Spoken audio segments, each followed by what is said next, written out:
Capítulo 51. Gunter Glick, o repórter da BBC, ficou uns 10 segundos parado com o celular na mão antes de afinal desligá-lo. Shinita Macri observava-o do banco de trás do furgão. O que aconteceu? Quem era? Glick sentia-se como uma criança que ganhou um presente de Natal e tem medo de que o presente não seja realmente para ela. Acabei de receber uma dica. Algo está acontecendo dentro do Vaticano. Chama-se conclave. Grande dica essa. Não, não é isso. Uma coisa importante. Ponderou se a história que o homem lhe contará poderia ser verdadeira. Glick sentiu uma ponta de vergonha quando percebeu que estava rezando para que fosse. E se eu lhe contasse que 4 cardeais foram sequestrados e vão ser assassinados, um de cada vez, em 4 igrejas diferentes esta noite? Eu diria que alguém no escritório com um senso de humor doentio está passando um trote em você. E se eu lhe disser que ele vai nos dar antes da hora a localização exata do primeiro assassinato? Só queria saber quem foi o louco com quem você acabou de falar. Ele não disse o nome. Talvez porque estivesse doidão? Glick já esperava a reação sarcástica de Macri, mas ela estava esquecendo que ele lidara com mentirosos e lunáticos por mais de 10 anos no British Tatler. Aquele homem não era uma coisa nem outra. Falará de modo frio e racional lógico. Vou telefonar novamente para você um pouco antes das 8, dissera o homem, para avisar onde vai acontecer o primeiro assassinato.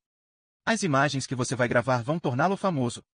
Quando Glick perguntou por que estava recebendo aquelas informações, a resposta veio gélida como o sotaque oriental do homem. A mídia é o braço direito da anarquia. Ele me disse mais uma coisa, disse Glick. O quê? Que Elvis Presley acabou de ser eleito Papa. Acesse o banco de dados da BBC, por favor. A adrenalina de Glick estava aumentando. Quero ver que outras histórias já publicamos sobre esses caras. Que caras? Faça o que estou pedindo, está bem? Macri suspirou e acessou o banco de dados da BBC. Só mais 1 minuto. A cabeça de Glick dava voltas.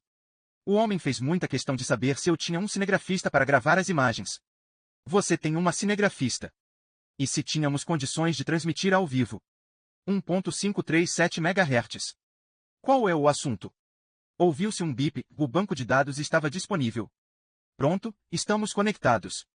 O que você quer procurar? Glick deu-lhe a palavra-chave. Macri encarou-o, séria. Tomara que você esteja mesmo brincando.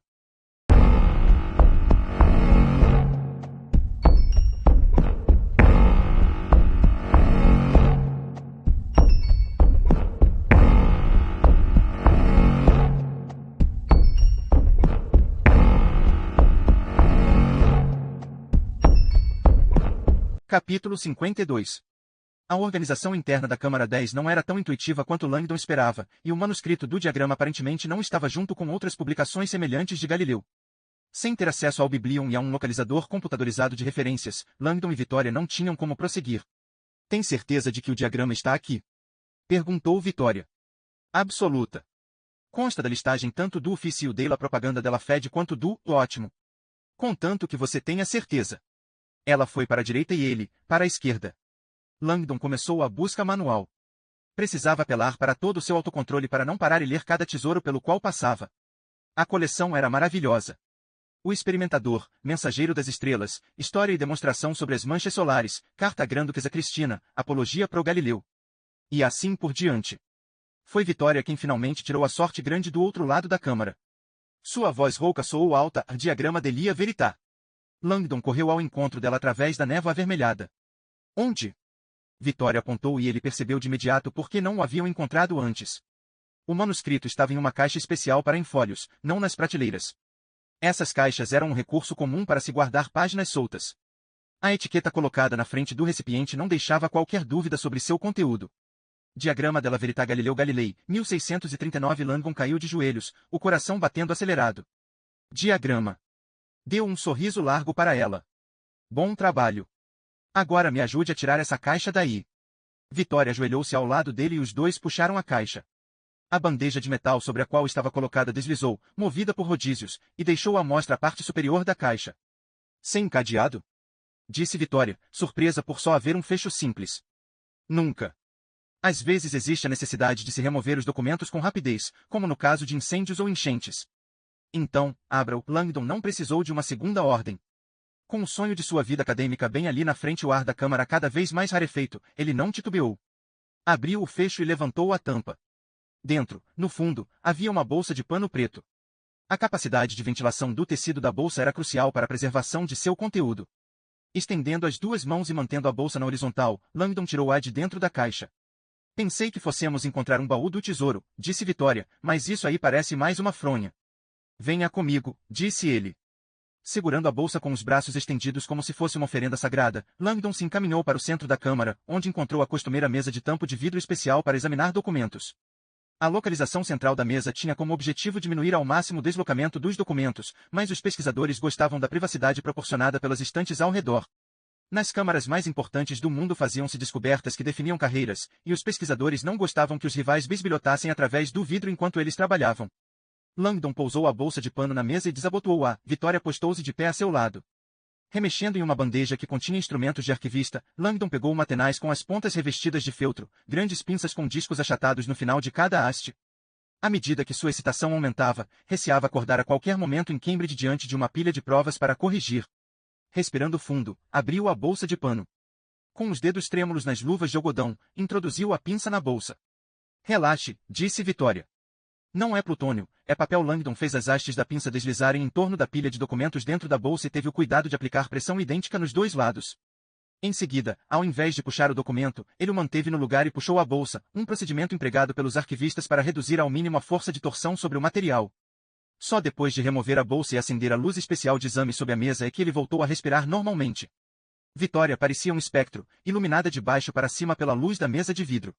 Folhas pequenas, disse ela, a voz reverente. Langdon concordou com um gesto de cabeça. A pilha de folhos diante deles era como as páginas soltas de um pequeno livro de bolso. A primeira folha era uma capa desenhada a bico de pena com o título, a data e o nome de Galileu escritos de próprio punho. Naquele instante, Langdon esqueceu o espaço exíguo, esqueceu sua exaustão e a situação horrível que o levará até ali. Apenas contemplou o livro, extasiado. O contato direto com a história sempre deixava Langdon entorpecido de tanta reverência, era como estar vendo de perto as pinceladas na Mona Lisa. O papiro esmaecido, amarelado, não deixava em Langdon qualquer dúvida quanto à sua idade e autenticidade, mas, exceto pelo inevitável desbotamento, estava em excelente estado. Pigmento ligeiramente descolorido. Pequenas falhas na coesão do papiro. Mas, de modo geral, em ótimas condições. Ele examinou o desenho decorativo da capa, feito à mão, sua vista já se embaçando por causa da falta de umidade. Vitória mantinha-se em silêncio. Passe-me a espátula, por favor. Langdon apontou para uma bandeja ao lado de Vitória, cheia de instrumentos em aço inoxidável especiais para uso em arquivos. Ela entregou-lhe a espátula. Langdon pegou-a e viu que era uma espátula de boa qualidade. Correu os dedos pela lâmina para remover qualquer estática possível e, em seguida, com o maior cuidado, fez a lâmina deslizar sob a capa. Levantou a espátula e abriu o livro. A primeira página era escrita à mão com uma caligrafia minúscula, estilizada, quase impossível de ler. Langdon logo percebeu que não havia diagramas nem números na página. Tratava-se de um ensaio. Sistema heliocêntrico, disse Vitória, traduzindo o cabeçalho no fólio 1. Ela correu os olhos pelo texto. Parece que Galileu está renunciando ao modelo geocêntrico de uma vez por todas. Mas é italiano antigo, portanto não posso garantir nada sobre a tradução. Esqueça, disse Langdon. Estamos procurando matemática. A linguagem pura. E usou a espátula para virar a página seguinte. Outro ensaio. Nada de matemática ou diagramas. As mãos de Langdon começaram a suar dentro das luvas. Movimento dos planetas, disse Vitória, traduzindo o título. Langdon fechou a cara. Em qualquer outra ocasião, teria ficado fascinado com aquela leitura. Por incrível que pareça, o modelo atual da NASA de órbitas planetárias, observado através de telescópios de última geração, era quase idêntico ao das previsões originais de Galileu. Nada de matemática, declarou Vitória. Ele está falando aqui sobre movimentos retrógrados e órbitas elípticas, ou algo assim. Órbitas elípticas. Langdon lembrou que grande parte dos problemas de Galileu com a justiça começaram quando ele afirmou que o movimento dos planetas era elíptico. O Vaticano exaltava a perfeição do círculo e insistia que o movimento celeste deveria ser somente circular. Os Illuminati de Galileu, entretanto, também viam perfeição na elipse, reverenciando a dualidade matemática de seus dois focos iguais. No mundo atual, a elipse dos Illuminati ainda era encontrável nas modernas pranchetas de desenho dos maçons e nos projetos dos alicerces dos seus prédios. Próxima, disse Vitória. Langdon virou a página. Fases lunares e movimentos das marés, disse ela. Não tem números nem diagramas. Ele virou mais uma página. Nada. Continuou virando páginas, umas 10 ou mais. Nada. Nada. Nada. Pensei que ele fosse matemático, disse Vitória. Aqui só tem texto. Langdon sentiu o ar em seus pulmões começando a rarear. Suas esperanças também estavam menos densas. A pilha de folhas diminuía. Nada aqui, disse Vitória. Matemática nenhuma. Umas poucas datas, um ou outro número padrão, mas nada que pudesse ser uma pista. Langdon virou o último conjunto de folhas e suspirou. Era também um ensaio. Livro pequeno, disse Vitória, de cara fechada. Langdon fez que sim com a cabeça. Merda, como se diz em Roma. É mesmo uma merda, pensou Langdon. Seu reflexo no vidro parecia zombar dele, como a imagem de si mesmo que vira na janela de sua casa naquela manhã. Um fantasma envelhecido. Tem de haver alguma coisa, disse ele, o desespero rouco em sua voz espantando-o. O signo está aí em algum lugar. Tenho certeza. Quem sabe você se enganou sobre o DII? Langdon lançou-lhe um olhar duro. Tudo bem, concordou ela. DII faz sentido. Mas e se a pista não for matemática? Língua pura. O que mais poderia ser? Arte? Não há diagramas nem ilustrações no livro. Tudo que sei é que língua pura se refere a algo que não é italiano. Matemática seria a resposta lógica. Também acho. Langdon recusava-se a admitir a derrota tão depressa. Os números podem estar escritos por extenso. A matemática deve estar em palavras em vez de em equações. Vai levar algum tempo ler todas as páginas. Não temos tempo. Vamos ter de dividir o trabalho. Langdon virou a pilha de folhas e voltou para a primeira página. Sei italiano o suficiente para localizar números. Usando a espátula, dividiu a pilha como se fosse um baralho de cartas e depositou as primeiras 6 diante de Vitória. Está aí, tenho certeza. Vitória estendeu a mão e virou a primeira página com a mão. Espátula! Exclamou Langdon, pegando uma outra ferramenta na bandeja. Use a espátula. Estou usando luvas, resmungou ela. Que estrago poderia fazer? Não discuta, use a espátula. Vitória obedeceu. Está sentindo mesmo que eu? Tensão? Não, falta de ar. Langdon também sentia, inegavelmente. O ar ia ficando muito rarefeito mais depressa do que ele imaginara. Sabia que tinham de se apressar. Tentar desvendar enigmas dentro de arquivos não era novidade para ele, mas em geral tinha mais do que uns poucos minutos para trabalhar neles. Sem falar, inclinou a cabeça e começou a traduzir a primeira página de sua pilha. Apareça, droga! Apareça!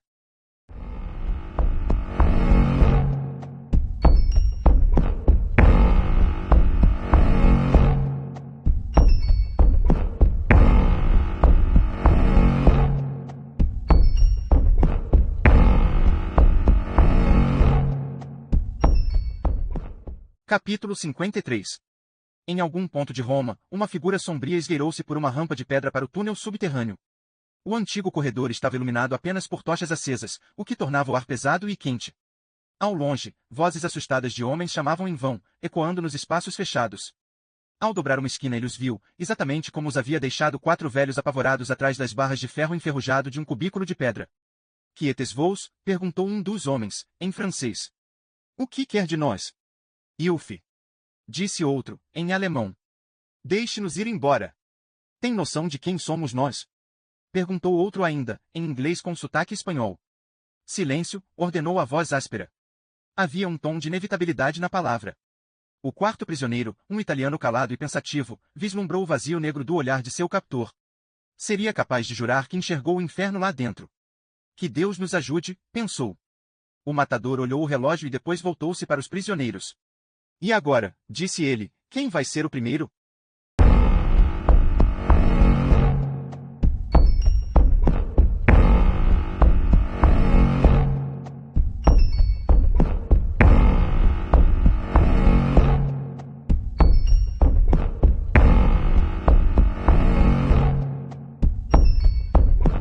Capítulo 54.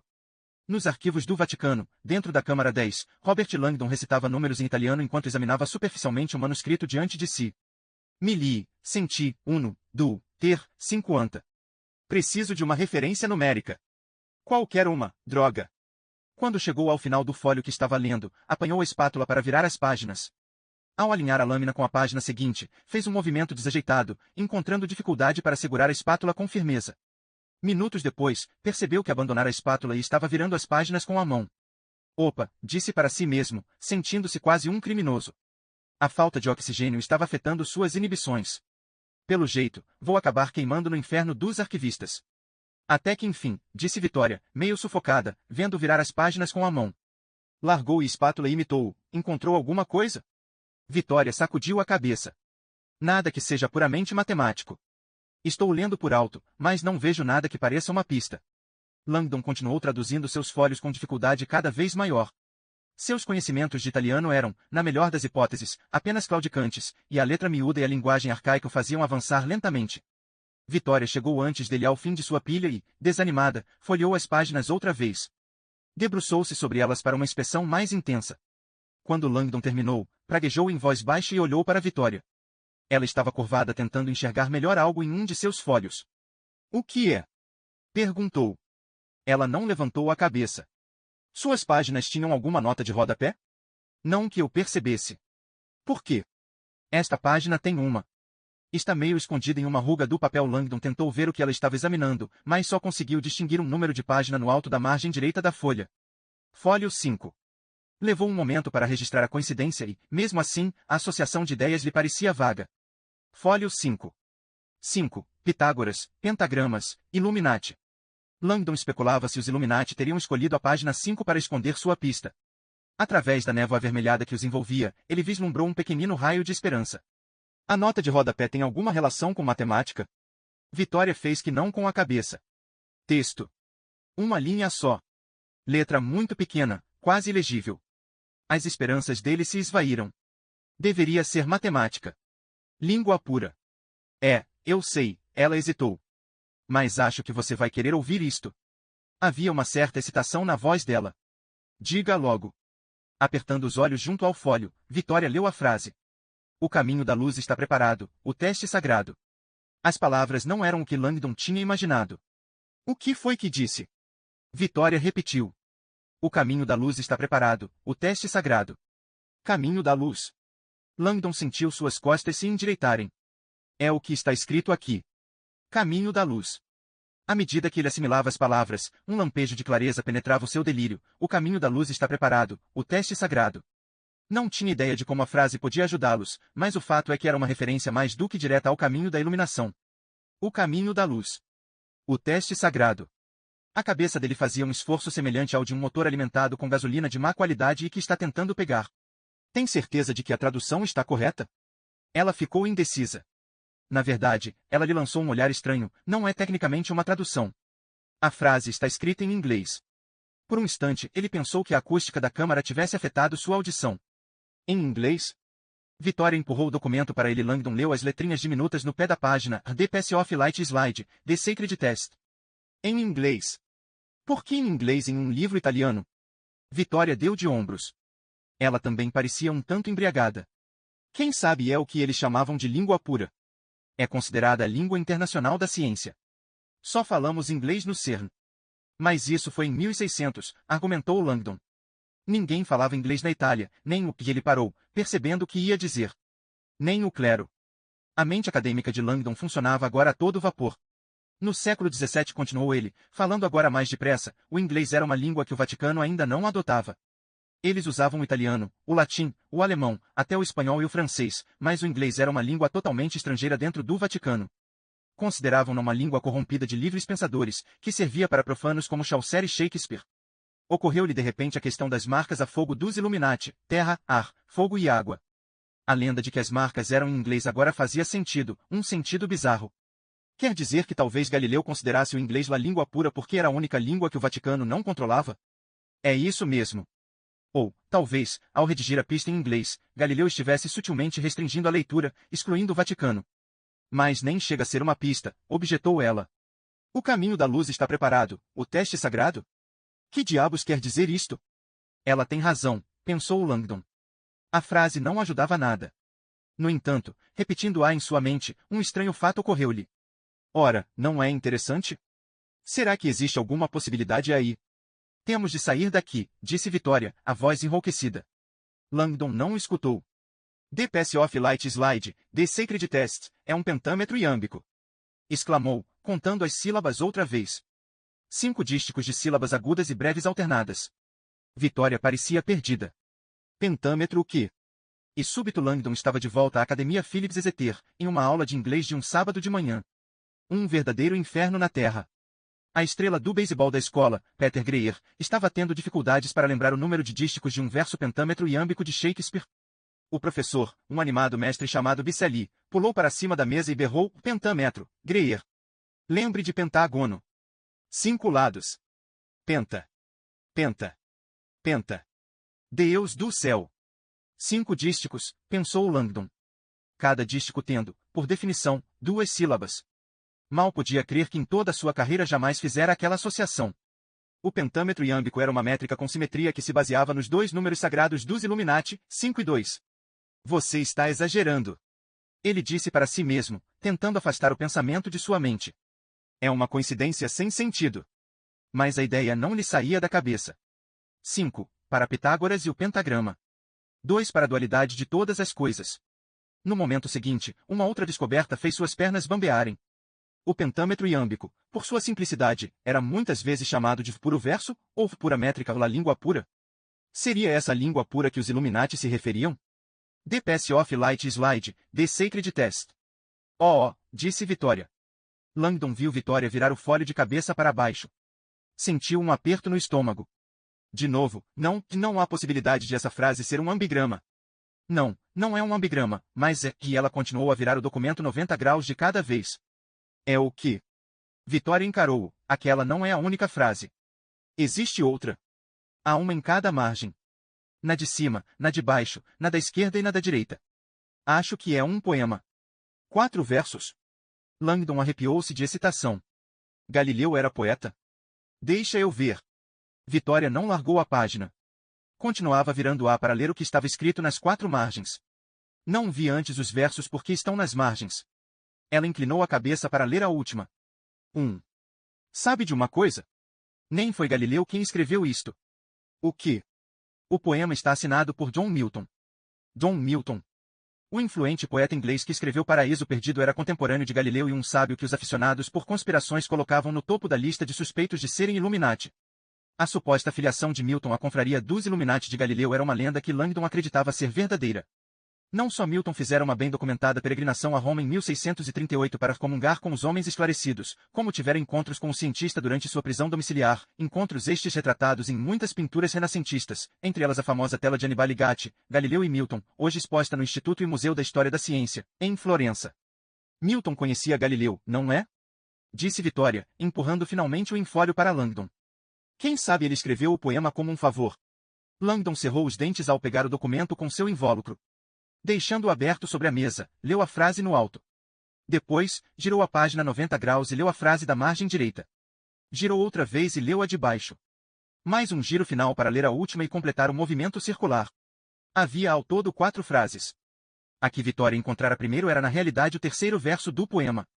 Completamente boquiaberto, ele leu os 4 versos de novo na sequência certa: alto, direita, rodapé, esquerda. Quando terminou, soprou o ar dos pulmões com vontade. Não tinha mais nenhuma dúvida. Muito bem, senhorita Vetra, você encontrou. Ela sorriu com os lábios apertados. Ótimo, agora podemos dar o fora daqui? Tenho de copiar esses versos. Preciso encontrar lápis e papel. Vitória sacudiu a cabeça. Esqueça, professor. Nada de bancar o escriba, não temos tempo para isso. Mickey está andando. Ela tirou o documento da mão dele e se encaminhou para a porta. Langdon levantou-se.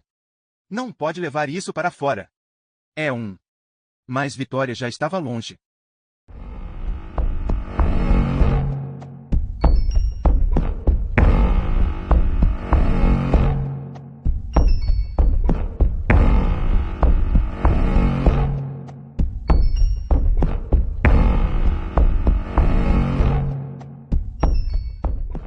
Capítulo 55. Langdon e Vitória irromperam às pressas pelo pátio do lado de fora dos arquivos secretos. O ar fresco fluiu para os pulmões de Langdon como se fosse uma droga inebriante. Os pontos vermelhos em sua vista sumiram rapidamente. A culpa, todavia, não sumiu. Ele acabará de se tornar cúmplice do roubo de uma preciosa relíquia pertencente ao arquivo mais protegido do mundo. O camerlengo dissera: estou depositando minha confiança no senhor. Depressa, disse Vitória, ainda segurando o folho e atravessando a Via Borgia na direção do escritório de Olivetti quase em passo de corrida. Se cair água nesse papiro, calma, quando decifrarmos essa coisa, vamos devolver o bendito folho 5. Langdon acelerou o passo para acompanhá-la. Além de se sentir um criminoso, ainda estava sob o impacto das fascinantes implicações do documento. John Milton era um iluminados. Compôs o poema para Galileu publicar no fólio 5, longe dos olhos do Vaticano. Ao saírem do pátio, Vitória entregou o fólio a Langdon. Acha que pode decifrar isso? Ou perdemos todas aquelas células cerebrais à toa? Langdon segurou o documento com todo o cuidado. Sem titubear, enfiou em um dos bolsos internos de seu paletó de tweed para protegê-lo da luz do sol e dos perigos da umidade. Já o decifrei faz tempo. Vitória estacou. Você o quê? Langdon continuou a andar. Vitória foi atrás dele. Você só o leu uma vez. Pensei que fosse muito difícil. Langdon sabia que ela estava certa e, no entanto, ele decifrara o signo com uma única leitura. Uma estrofe perfeita de pentâmetros iâmbicos e o primeiro altar da ciência revelara-se com uma clareza impecável. Tinha de confessar que a facilidade com que realizará a tarefa deixará-o bastante inquieto. Ele era um produto da ética puritana do trabalho. Ainda era capaz de ouvir a voz de seu pai repetindo o velho aforismo da Nova Inglaterra: se não foi penoso e difícil, é porque você fez errado. Langdon torcia para que o ditado não fosse verdade. Já decifrei, disse, andando mais depressa. Sei onde vai acontecer o primeiro assassinato. Temos de avisar Olivetti. Vitória aproximou-se dele. Como é que você pode já ter descoberto? Deixe eu ver isso outra vez. Com o jogo de corpo de um pugilista, ela enfiou a mão com grande agilidade no bolso dele e tirou de lá o fólio. Cuidado! Exclamou Langdon. Não pode. Vitória não lhe deu atenção. Com o fólio na mão, ela flutuava ao lado dele, segurando o documento com o braço levantado para enxergar a luz do fim do dia, examinando as margens. Ela começou a ler em voz alta e Langdon fez um movimento para recuperar o fólio, mas, sem querer, viu-se enfeitiçado pela voz de contralto e pelo sotaque de Vitória, que dizia os versos no mesmo ritmo de seus passos. Por um momento, ao ouvir os versos, Langdon sentiu-se transportado no tempo, como se fosse um dos contemporâneos de Galileu que os escutasse pela primeira vez sabendo que eram um teste, um mapa, uma pista para desvendar os 4 altares da ciência, os 4 marcos que abriam um caminho secreto através de Roma. Os versos fluíam dos lábios de Vitória como uma canção. From Santise Art Tomb with Demons Ho, Cross Home the Mystic Elements Unfold. The Pass of Light Slide, The Sacred Test, Let Angels Guide You on Your Loft Quest. Da tumba terrena de Sante com a cova do demônio. Através de Roma se estendem os místicos elementos. O caminho da luz está preparado, o teste sagrado, que os anjos o guiem em sua busca sublime. Vitória leu 2 vezes e depois se calou, deixando as palavras antigas ressoarem sozinhas. Da tumba terrena de Sante, Langdon repetiu em sua mente. O poema era claro como água neste ponto. O caminho da iluminação começava na tumba de Sante. A partir dali, através de Roma, os marcos assinalavam o percurso. Da tumba terrena de Sante com a cova do demônio. Através de Roma se estendem os místicos elementos. Os místicos elementos. Também estava claro. Terra, ar, fogo e água. Os elementos da ciência, os 4 marcos dos Illuminati disfarçados de esculturas religiosas. O primeiro marco, disse Vitória, parece ser na tumba de Sante. Langdon sorriu. Eu disse que não era tão difícil assim. E quem é Sante? Perguntou ela, de repente cheia de entusiasmo. E onde é a tumba dele? Langdon dissimulou o riso. Impressionante como poucas pessoas sabiam que Sante era o sobrenome de um dos mais famosos artistas da Renascença. Seu primeiro nome o mundo inteiro conhecia, o menino prodígio que com 25 anos já realizava trabalhos encomendados pelo Papa Júlio II e que, ao morrer, com apenas 38 anos, deixou a maior coleção de afrescos que o mundo jamais conheceu. Sante era um dos monstros sagrados do mundo da arte, e ser conhecido apenas pelo primeiro nome era atingir um nível de fama que só uma elite restrita tinha acesso, pessoas como Napoleão, Galileu, Jesus, claro, os semideuses de quem agora Langdon ouvia os clamores vindos dos quartos nos prédios residenciais da Universidade de Harvard, Sting, Madonna, Jewel e o artista antes conhecido como Prince, que agora mudará seu nome para o símbolo, o que fizera Langdon apelidá-lo de Cruz Tal Cortada. Por Anque Hermafrodita. Sante, explicou Langdon, é o sobrenome do grande mestre da Renascença, Rafael. Vitória espantou-se. Rafael? O Rafael. O próprio, respondeu, continuando a andar em passo acelerado para o escritório da guarda suíça. Então, o caminho começa na tumba de Rafael. O que na verdade faz bastante sentido, comentou Langdon, enquanto caminhavam. Os Illuminati costumavam considerar os grandes artistas e escultores como irmãos honorários nas luzes do conhecimento. Podem ter escolhido a tumba de Rafael como uma espécie de homenagem. Langdon também sabia que, provavelmente, como muitos outros artistas religiosos, Rafael era um ateu não declarado. Vitória colocou o fólio de volta no bolso de Langdon com todo o cuidado. E onde ele está enterrado? Langdon respirou fundo. Acredite se quiser, Rafael está enterrado no Panteão. No Panteão. No Panteão. Langdon tinha de admitir que o panteão não era o lugar que esperara para o primeiro marco. Imaginar o primeiro altar da ciência em alguma igreja sossegada, meio afastada, algo mais discreto. Já no século XVII, o panteão, com seu domo colossal, era um dos locais mais conhecidos de Roma. O panteão é uma igreja? Perguntou Vitória. A mais antiga igreja católica de Roma. Vitória fez um gesto de descrença. Acha mesmo que o primeiro cardeal poderia ser morto no panteão? Deve ser um dos pontos turísticos mais movimentados de Roma. Ele deu de ombros. Os Illuminati disseram que queriam o mundo inteiro assistindo. Matar um cardeal no panteão com certeza deve chamar a atenção de muita gente. Como é que esse sujeito acha que vai matar alguém no panteão e sair de lá sem ser notado? Seria impossível. Tão impossível quanto sequestrar 4 cardeais dentro da cidade do Vaticano. O poema é bem preciso. E você tem certeza de que Rafael está enterrado no panteão? Já vi a tumba dele muitas vezes. Vitória ainda parecia preocupada, mas balançou a cabeça. Que horas são? Langdon conferiu o relógio. 7:30. O panteão é muito longe? Mais ou menos 1 quilômetro. Temos tempo. O poema falava da tumba terrena de Sante. Acha que significa alguma coisa? Langdon atravessou na diagonal o pátio da sentinela. Terrena? É provável que não haja lugar mais terreno em Roma do que o panteão. Seu nome vem da religião originalmente praticada ali, o panteísmo, a adoração de todos os deuses, especificamente os deuses pagãos da Mãe Terra. Quando estudante de arquitetura, Langdon ficará admirado ao aprender que as dimensões da câmara principal do panteão eram um tributo a Gaia, a deusa da terra. E que as proporções eram tão exatas que um gigantesco globo caberia perfeitamente dentro da construção com uma folga de menos de 1 milímetro. Está bem, disse Vitória, mais convencida. E a cova do demônio? Da tumba terrena de Sante com a cova do demônio? Langdon não tinha muita certeza quanto a isso. A cova do demônio deve ser o óculo, respondeu, tentando adivinhar pela lógica. A famosa abertura circular no teto do panteão. Mas trata-se de uma igreja, objetou Vitória, andando sem esforço ao lado dele. Por que chamariam a abertura de cova do demônio? Na realidade, Langdon vinha se perguntando a mesma coisa. Nunca ouvirá a expressão cova do demônio, mas lembrava-se de uma célebre crítica feita ao panteão no século VI cujas palavras pareciam estranhamente apropriadas agora. O venerável B descrevera que a abertura no teto do panteão fora feita por demônios que tentavam escapar do prédio quando este foi consagrado pelo Papa Bonifácio IV. E por que, acrescentou Vitória, quando entraram em um pátio menor, os Illuminati usariam o nome Sante se ele era de fato conhecido como Rafael? Você faz um bocado de perguntas. Meu pai costumava dizer o mesmo. 2 razões possíveis. Uma, a palavra Rafael tem sílabas demais. Teria destruído o pentâmetro iâmbico do poema. Uma interpretação meio forçada, convenhamos. Langdon concordou com ela.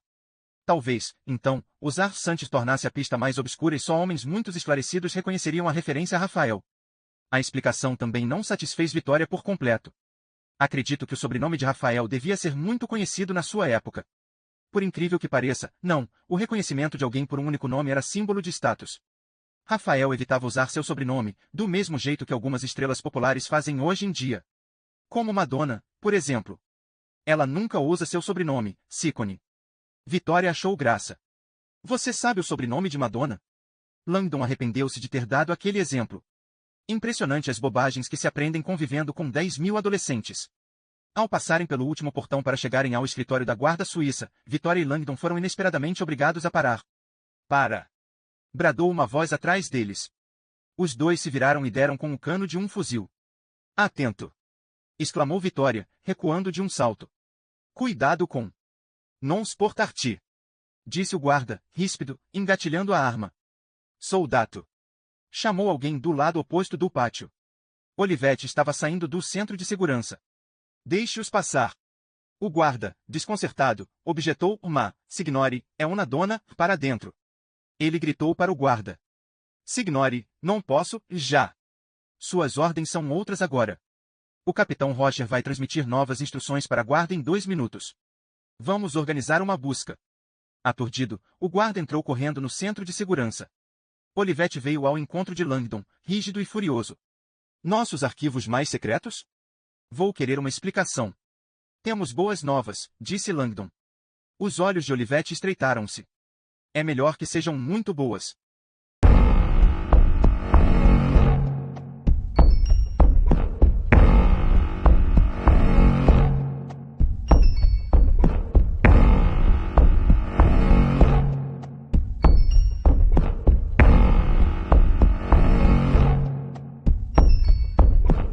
Capítulo 56.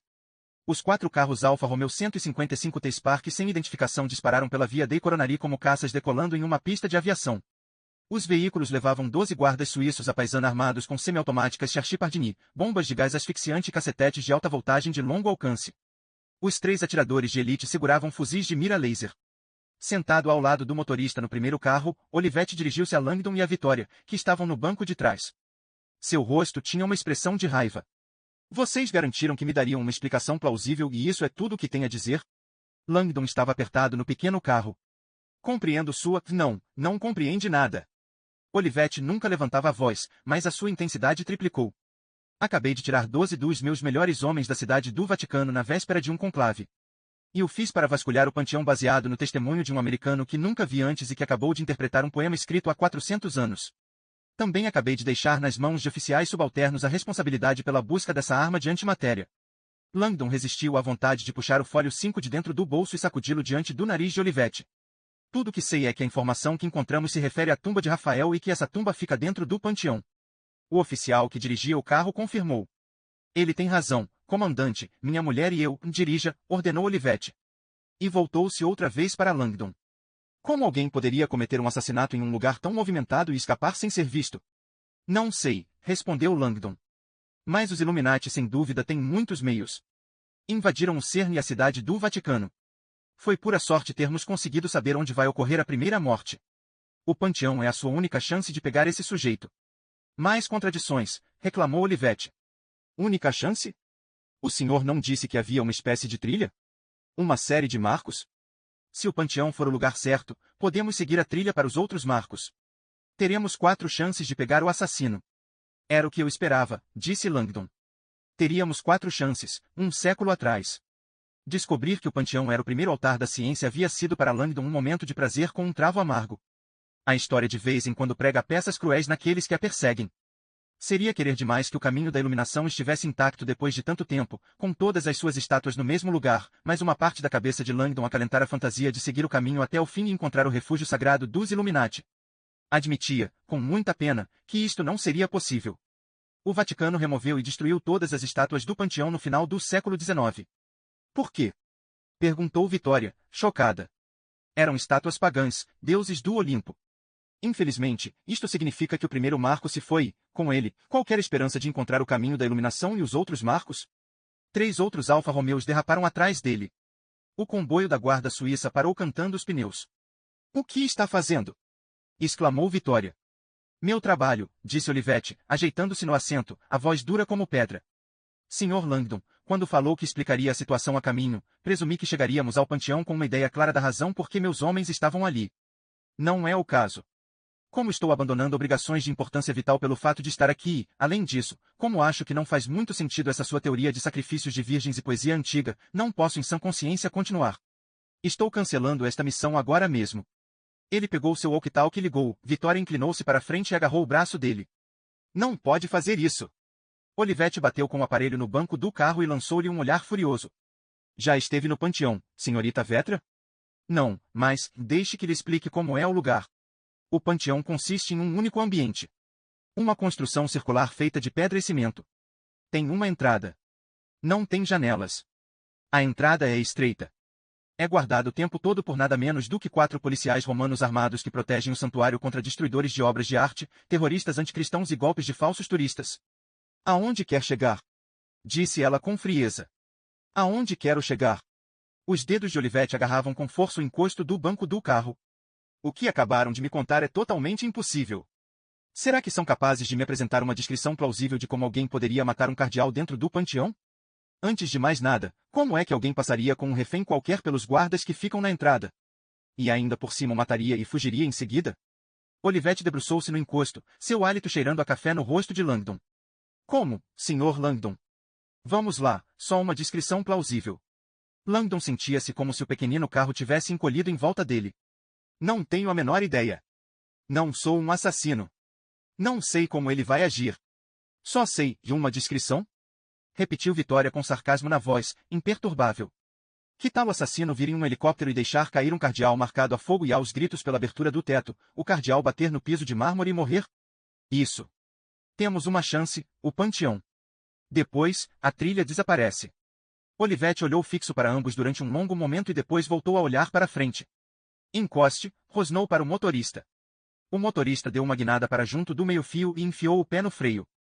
A atenção de todos no carro voltou-se para Vitória. Langdon não sabia o que pensar. Você tem uma imaginação doentia, moça, mas é um bocado rápida. Olivetti franziu o sobrolho. Possível, admito, mas dificilmente, o assassino dá uma droga qualquer ao cardeal, disse Vitória, e entra no panteão com ele em uma cadeira de rodas, como se fosse um turista idoso.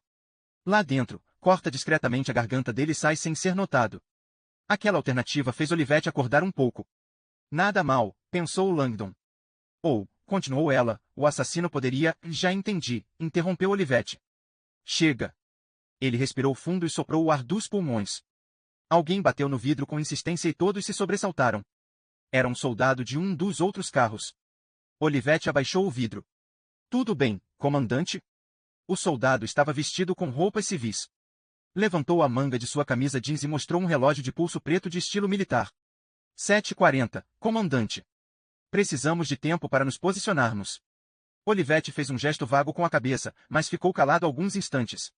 Correu o dedo de um lado para o outro no painel do carro, fazendo uma linha na poeira.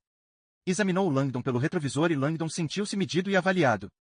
Finalmente, Olivetti dirigiu-se ao guarda. Havia relutância em sua voz. Quero abordagens separadas. Carros na Piazza della Rotonda, Via degli Orfani, Piazza San Ignazio e San Eustáquio. A 2 quarteirões de distância, não menos. Quando estacionarem, preparem-se e aguardem minhas ordens. 3 minutos. Muito bem, senhor. O soldado voltou para seu carro. Langdon fez uma careta para Vitória com ar impressionado. Ela sorriu de volta e, por um instante, estabeleceu-se entre os dois uma ligação inesperada, um fio de magnetismo.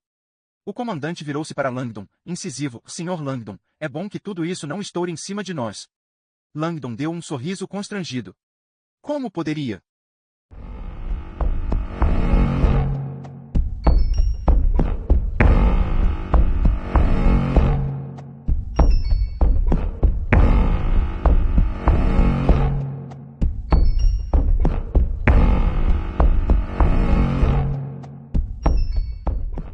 Capítulo 57. O diretor do CERN, Maximilian Kohler, abriu os olhos ainda sob o efeito da cromolina e do leucotrieno em seu corpo, dilatando seus tubos bronquíacos e seus capilares pulmonares. Respirava normalmente outra vez. Encontrava-se deitado em um quarto particular na enfermaria do CERN, sua cadeira de rodas encostada à cama. Avaliou a situação e examinou a túnica de papel com que o haviam vestido. Suas roupas estavam dobradas na cadeira ao lado. Lá fora, ouvia uma enfermeira fazendo a ronda. Permaneceu deitado um longo minuto, à escuta. Depois, procurando fazer o mínimo barulho possível, chegou até a beirada da cama e apanhou sua roupa. Lutando com suas pernas sem vida, vestiu-se. Então, arrastou o corpo e sentou-se na cadeira de rodas. Abafou a tosse e fez girar as rodas da cadeira até a porta. Movimentou-a manualmente, com cuidado, sem ligar o motor. Quando chegou à porta, espiou para fora. O vestíbulo estava vazio. Silenciosamente, Maximilian Kohler escapuliu da enfermaria.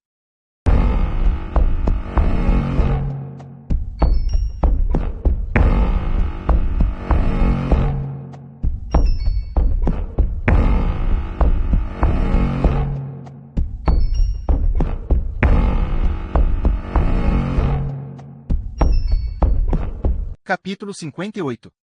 7h46 e 30, preparem-se, mesmo quando falava em seu walkie-talkie, a voz de Olivetti não passava de um sussurro. Langdon agora suava dentro de seu casaco de tweed no banco de trás do Alfa Romeo, parado em uma praça a 3 quarteirões de distância do panteão.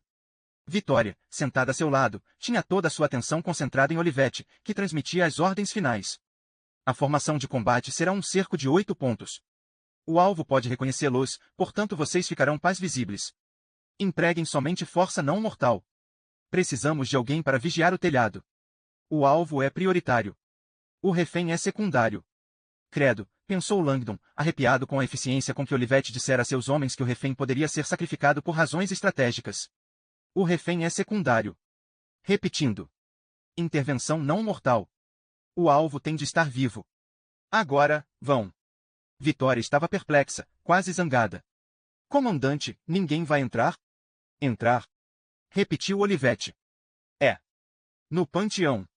Onde se supõe que tudo vai acontecer. Atento, disse Olivetti, seus olhos se congelando. Se houve mesmo infiltração em minhas fileiras, meus homens podem ser reconhecidos.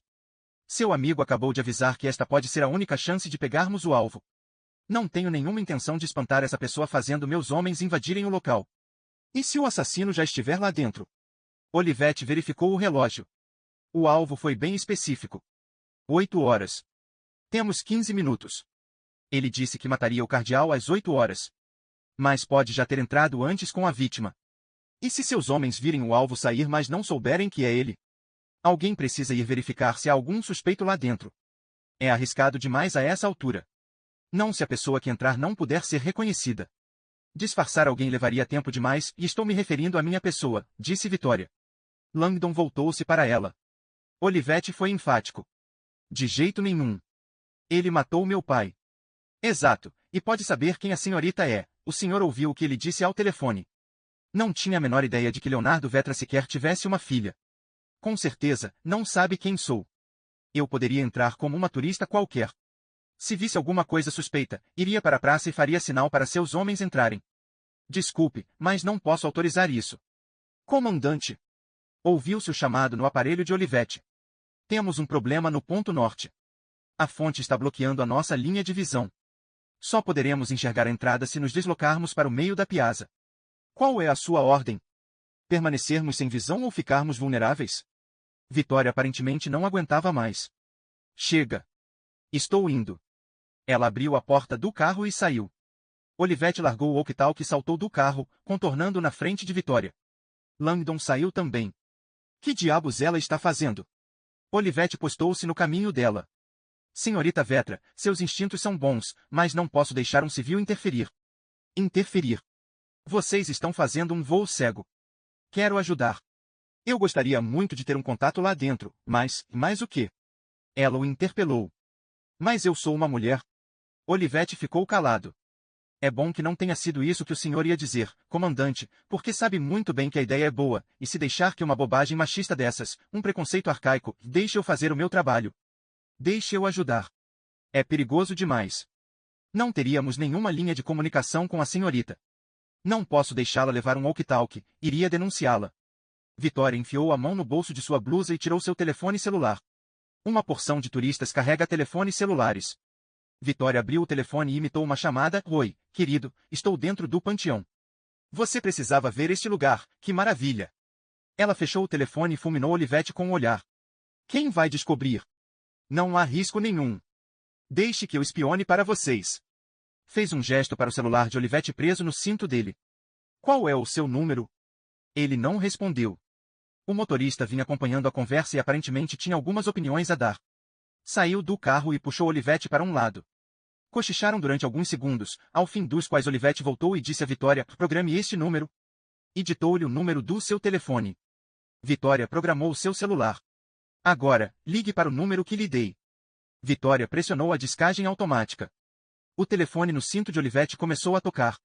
Ele o atendeu e falou, entre no prédio. Senhorita, olhe em torno, saia do prédio, depois ligue para mim e diga o que viu. Vitória fechou o telefone. Obrigada, senhor. Langdon foi tomado por uma onda repentina e inesperada de instinto protetor. Espere aí, disse ele para Olivetti. Vai mandá-la entrar lá sozinha? Robert, não faz mal, disse Vitória, com ar mal-humorado. O motorista da guarda suíça cochichou mais alguma coisa no ouvido de Olivetti. É perigoso, Langdon disse a Vitória. Ele tem razão, confirmou Olivetti. Nem os meus melhores homens trabalham sozinhos. Meu tenente acabou de lembrar que a encenação será mais convincente com vocês dois. Com nós dois? Langdon hesitou. Na verdade, o que eu queria dizer era, com vocês dois entrando juntos, disse Olivetti. Vão parecer um casal em férias. Também podem dar apoio um ao outro. Fico mais tranquilo assim. Vitória deu de ombros. Por mim, está bem, mas temos de andar ligeiro. Langdon deixou escapar uma praga em voz baixa. Olivetti apontou para a rua. A primeira rua por onde tem de ir é a Via degli Orfani. Dobrem à esquerda e, com 2 minutos de caminhada, no máximo, sairão direto no panteão. Vou ficar aqui comandando meus homens esperando sua chamada. Gostaria que tivessem proteção. Pegou seu revólver. Algum de vocês sabe atirar? O coração de Langdon acelerou-se. Não precisamos de arma nenhuma. Vitória estendeu a mão. Consigo acertar um golfinho saindo da água a 40 metros de distância da proa de um barco em movimento. Ótimo, Olivetti entregou-lhe a arma. Vai ter de escondê-la. Vitória olhou para seu short. Depois, olhou para Langdon. Ah, não faça isso. Pensou ele, mas Vitória foi mais rápida. Abriu o paletó dele e colocou o revólver em um dos bolsos internos. Ele teve a impressão de que uma pedra caíra dentro de sua roupa. O único consolo era o fato de o diagrama estar no outro bolso. Nossa aparência é bem inofensiva, disse Vitória. Vamos embora. Ela deu o braço a Langdon e encaminhou-se para a rua. O motorista falou, boa ideia, ir de braços dados. Lembrem-se de que são turistas. Talvez, até recém-casados. Dar as mãos não seria melhor ainda? Quando dobraram a esquina, Langdon poderia jurar que vislumbrou um leve sorriso no rosto de Vitória.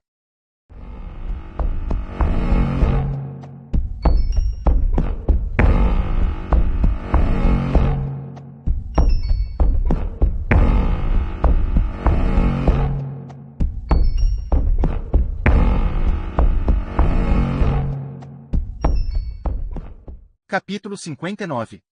A sala de concentração de tropas da Guarda Suíça fica ao lado do quartel do Corpo de Vigilância e é usada sobretudo para planejar a segurança nas ocasiões em que o Papa aparece em público e nos eventos públicos do Vaticano. Naquele dia, entretanto, estava sendo usada para outra coisa. O homem que falava à força-tarefa reunida era o segundo em comando da Guarda Suíça, o capitão Elias Rocher. Rocher tinha o tórax arredondado como um barril e o rosto de traços macios, como se feitos de massa. Vestia o tradicional uniforme azul de capitão com seu toque pessoal, uma boina vermelha colocada de lado na cabeça. Sua voz era surpreendentemente cristalina para um homem tão grande e, quando ele falava, seu timbre possuía a clareza de um instrumento musical. A despeito de sua inflexão precisa, os olhos de Rocher eram enevoados como os de um mamífero noturno. Seus homens chamavam-no de urso cinzento. Às vezes, gracejavam dizendo que Rocher era o urso que andava à sombra da víbora, o comandante Olivetti era a víbora. Rocher era tão perigoso quanto a víbora, mas ao menos se via quando ele chegava. Os homens de Rocher mantinham-se vivamente atentos, ninguém mexia um músculo, embora a informação que haviam acabado de receber tivesse feito a pressão deles todos subir. O tenente Chartrand, um novato, postado no fundo da sala, desejava que tivesse ficado entre os 99% de candidatos que não tinham sido escolhidos para estar ali. Com 20 anos, Chartrand era o guarda mais novo da tropa. Havia apenas 3 meses que estava no Vaticano. Como todos, fora treinado pelo exército suíço e ainda aguentará 2 anos de mais Ausbildung em Berna antes de se habilitar para a extenuante prova do Vaticano, realizada em um quartel secreto fora de Roma. Nada em seu treinamento, todavia, o preparara para uma crise como aquela. De início, Chartrand pensou que as instruções fossem algum tipo de estranho exercício de treinamento. Armas futuristas? Cultos antigos? Cardeais sequestrados? Então, Rocher mostrará-lhes o vídeo da arma em questão. Pelo jeito, não se tratava de exercício coisa nenhuma. Vamos desligar a energia em determinadas áreas, Rocher estava dizendo, para eliminar a interferência magnética externa. Vamos nos deslocar em grupos de 4. E usar óculos infravermelhos. O reconhecimento vai ser efetuado com o equipamento habitual de varredura, regulado para campos de fluxo abaixo de 3 ohms. Alguma pergunta? Nenhuma. A cabeça de Chartrand estava sobrecarregada. E se não encontrarmos o material a tempo? Perguntou, na mesma hora arrependendo-se de ter perguntado. O urso cinzento lançou-lhe um olhar sob sua boina vermelha. E dispensou o grupo com uma saudação soturna, vão com Deus.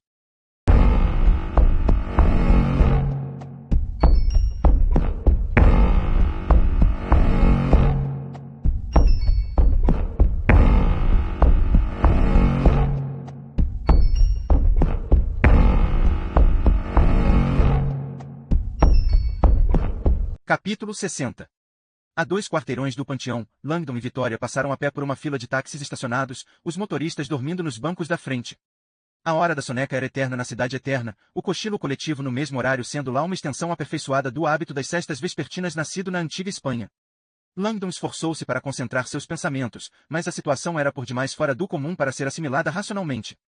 6 horas antes, ele estava dormindo profundamente em Cambridge.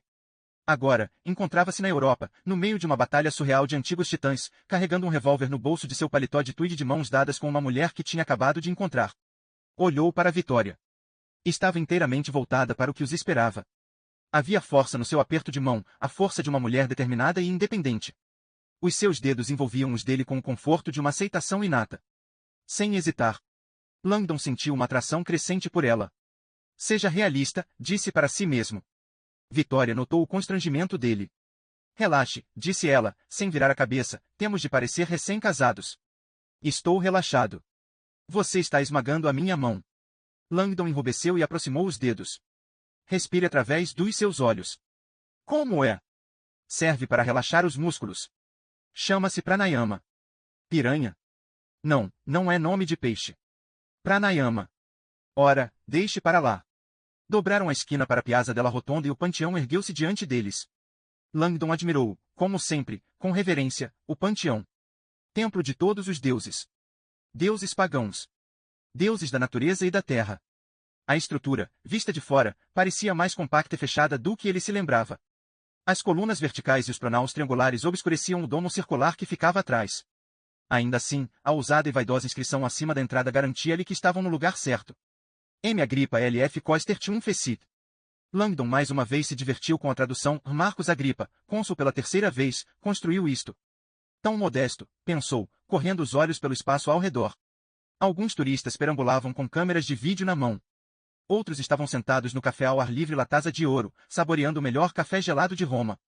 Junto da entrada do panteão, 4 policiais romanos armados vigiavam, atentos, como Olivetti predissera. Tudo bastante tranquilo, comentou Vitória. Langdon concordou, mas sentia-se preocupado. Agora que estava ali, o cenário todo não lhe parecia muito real. Apesar da confiança de Vitória, que acreditava que ele estivesse certo, Langdon deu-se conta de que pusera todos na linha de fogo. O poema Illuminati subsistia. Da tumba terrena de Sante com a cova do demônio. Sim, afirmou internamente. Era ali. A tumba de Sante. Já estivera muitas vezes sob o óculo do panteão, junto ao túmulo do grande Rafael. Que horas são? Langdon verificou o relógio de pulso. 7h50. 10 minutos para o espetáculo começar. Espero que esses guardas sejam bons, disse Vitória, observando os turistas esparsos entrando no panteão. Se alguma coisa acontecer aí dentro, vamos ficar todos sob fogo cruzado. Langdon soprou fortemente o ar dos pulmões enquanto se encaminhavam para a entrada. A arma pesava em seu bolso. Imaginou o que aconteceria se os policiais o revistassem e encontrassem a arma, mas eles nem olharam 2 vezes. O disfarce deveria estar mesmo convincente. Langdon sussurrou para Vitória. Já atirou com outra coisa além de uma espingarda de tranquilizante? Não confia em mim. Como posso? Nem conheço você direito. Vitória fez uma cara desapontada. E eu que pensei que fossemos recém-casados.